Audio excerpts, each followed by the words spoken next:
Buenas noches, doctor y compañeros. Mi grupo va a presentar lo que es el caso Capsicovo-Naguimaros. Ahora procederé a relatar los hechos históricos cruciales. En el año de 1977, ambas partes, Hungría y Checoslovaquia, deciden pactar un acuerdo bilateral que tendrá como objetivo el constituir un sistema de represas. En este proyecto se buscaban tres objetivos esenciales, los cuales son generar energía por medio de un sistema hidroeléctrico usando el cauce del río Danubio, mejorar la navegabilidad dentro del cuerpo de agua y finalmente el poder evitar inundaciones dentro de las poblaciones aledañas al río Danubio. Dentro de este proyecto se buscaba constituir dos reclusas principales. Este tipo de construcciones sirve esencialmente para controlar la profundidad de los cuerpos de agua, en este caso el río Danubio. Una estaría ubicada en Gapsikovo y la otra en Nigamaros. Este acuerdo procede a entrar en vigor en el año de 1978. Ya en el año de 1989, el pueblo húngaro empieza a presionar al Estado para interrumpir la obra de la esclusa en Igamaros. Esto se da debido a que no hicieron los estudios pertinentes con respecto al desarrollo de esta esclusa. Y ese mismo año el gobierno húngaro no tuvo más opción que el suspender las obras dentro de esta reclusa. Debido a esto, Checoslovaquia y Hungría tuvieron que entrar nuevamente en negociaciones para continuar con este proyecto. Y la solución propuesta por Checoslovaquia fue la llamada variante C, la cual tenía como objetivo el construir una barrera de agua cambiando el curso del río Danubio y así de esa manera formar un dique. Pero aquí tenemos un gran problema, el cual es que la capacidad hídrica de Hungría se vería mermada por esta construcción. Ya el 23 de junio del año de 1991, el gobierno checoslovaco empieza la construcción de la llamada variante C. Y ya para el año de 1992, el gobierno húngaro, de manera verbal, comunica al gobierno checoslovaco su salida del acuerdo bilateral que sostenían ambos. Bueno, dentro del análisis del caso correspondiente al caso Hungría contra Eslovaquia, corresponde analizar los elementos que toma la Corte para dictar su fallo. Entonces, prácticamente en el fallo que la Corte dictó, en este caso, considera que Hungría no tenía derecho a suspender y posteriormente abandonar en el 89 su parte de las obras del proyecto de presa, según lo que se había dispuesto en el tratado firmado en el 77 por Hungría y Checoslovaquia y en los instrumentos que estaban conexos. Además, la Corte también considera que Checoslovaquia tenía derecho a comenzar en noviembre del 91 en la preparación de una solución provisional alternativa, pero no aplicar dicha solución en octubre del 92 en calidad de medida unilateral, sino que la notificación de Hungría de la rescisión del Tratado del 77 y los instrumentos conexos del 92 no sirvió para rescindirlos legalmente. Esto significa que siguen en vigor y rigen las relaciones entre las partes. Y que Eslovaquia, en su calidad de sucesora de Checoslovaquia, pasó a ser parte en el Tratado del 77. Además, en cuanto a esto, en la futura conducta de las partes, la Corte también considera que Hungría y Eslovaquia habían de negociar de buena fe a la luz de la situación existente y adoptar todas las medidas necesarias para garantizar la consecución de los objetivos del Tratado del 77, que a menos que las partes decidieran otra cosa, había que establecer prácticamente un régimen de funcionamiento en conjunto de la presa en el territorio eslovaco de conformidad con el Tratado del 77 y que cada parte había de compensar a la otra por los daños causados por su conducta y que las cuentas de la construcción y el funcionamiento de las obras habían de saldarse de conformidad con las disposiciones pertinentes al mismo Tratado del 77 y sus instrumentos conexos. Entonces, la Corte también dentro de su fallo tiene en consideración varios puntos. Considera asimismo que Hungría no tenía ningún derecho a suspender y posteriormente abandonar en el 89 las obras del proyecto y que respecto de los que el Tratado de 16 de septiembre del 77 los instrumentos conexos le atribuían esa responsabilidad. Además de esto, considera que Checoslovaquia tenía derecho a optar en el 91 por la solución provisional descrita en el acuerdo especial. También, asimismo, considera que Checoslovaquia no tenía derecho a poner en marcha a partir de octubre del 92 esa solución provisional.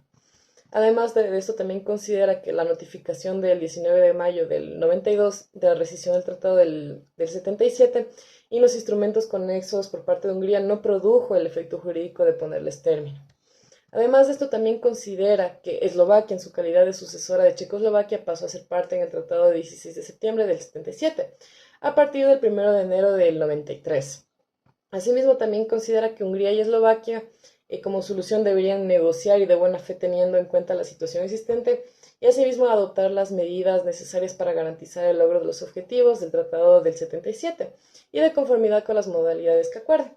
Además de esto, también considera que a menos que las partes acuerden otra cosa, se ha de establecer, más bien dicho, un régimen de funcionamiento conjunto de conformidad con el Tratado del 77. Asimismo, considera que a menos que las partes acuerden otra cosa, Hungría habrá de compensar a Eslovaquia por los daños sufridos por Checoslovaquia y por Eslovaquia como consecuencia de la suspensión y el abandono por Hungría de los trabajos de los que era responsable. Y Eslovaquia habrá de compensar a Hungría por los daños que este último país sufrió a causa de la puesta en marcha de la solución provisional por Checoslovaquia y su mantenimiento por Eslovaquia. Asimismo, también considera que la liquidación de cuentas para la construcción y el funcionamiento de las obras ha de llevarse a cabo de conformidad con las disposiciones pertinentes al Tratado del 77 y los instrumentos conexos, teniendo prácticamente debidamente en cuenta las medidas que hayan adoptado las partes en aplicación de los apartados 2b y c del párrafo dispositivo.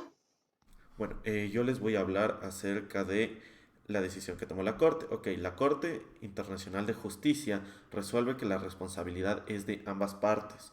Y con respecto a la decisión, hay que resaltar cuatro aspectos fundamentales. Primero, la no aplicación del estado de necesidad. En este punto, la Corte opina que el estado de necesidad únicamente puede ser invocado para exonerar la responsabilidad de un Estado, el cual no haya cumplido con sus obligaciones dentro de un tratado, pero no tiene como objetivo el poner fin al tratado. También tenemos la imposibilidad de cumplimiento. Dentro de este apartado, la Corte opina que el hecho de que haya existido un cambio en el régimen jurídico de una de las partes contractantes no implica que haya desaparecido un objeto indispensable para la ejecución de un tratado, y de esta manera invocando el artículo 61 de la Convención de Viena sobre el derecho de los tratados. También tenemos el cambio fundamental de circunstancias. Los cambios políticos, medioambientales, no son tomados como fundamentos suficientemente sustanciales para producir un cambio radical en el cumplimiento de las obligaciones. Y como último punto a analizar, tenemos el hecho de que no hubo como tal una infracción material por parte de Checoslovaquia, siendo que siendo el principal argumento de Hungría, por lo, por lo que la terminación del tratado de manera unilateral por parte de Hungría fue incluso prematuro, pues Checoslovaquia con el sitio C no había ejecutado una acción de manera ilícita, pues no incumplió ninguna de las responsabilidades pactadas dentro del mismo tratado. Muchas gracias. Buenas noches, doctor. Buenas noches, compañeros. Yo les voy a hablar sobre los hallazgos de la investigación en el caso relativo al proyecto Gapsikovo-Nagimaros, que se trata sobre Hungría versus Checoslovaquia. En primer lugar, debemos tener en cuenta que existe un tratado entre Hungría y Checoslovaquia, y este tratado se da primero por una consulta informal, una necesidad de un acuerdo. lo que se da, lo que pasa a una negociación, a una firma y a una ratificación. Ya. En segundo lugar, debemos saber el fin de este tratado. El fin de este tratado era la construcción de una serie de esclusas en el río Danubio para una hidroeléctrica. Por eso es el proyecto Gapsikovo-Nagimaros. Ya, en tercer lugar tenemos que ver el incumplimiento por parte de Hungría. Esto se da cuando Hungría da la suspensión y el abandono a las obras del proyecto. Esta conducta de Hungría dio lugar a la imposibilidad de poner en marcha el sistema de trabajos que se venía dando, y este era único e indivisible. Teniendo en cuenta que Hungría habría podido basarse que Hungría no debía haberse basado en el estado de necesidad para justificar el incumplimiento de sus obligaciones inherentes. En segundo lugar tenemos que Checoslovaquia implementó un plan especial, el Plan C, pero al igual este estaba incumpliendo con lo que se había estipulado en el contrato. ¿Por qué? Porque esta era una decisión unilateral, por lo que les correspondía a las dos partes, tanto Hungría como Checoslovaquia. En esta decisión por parte de Checoslovaquia tenemos que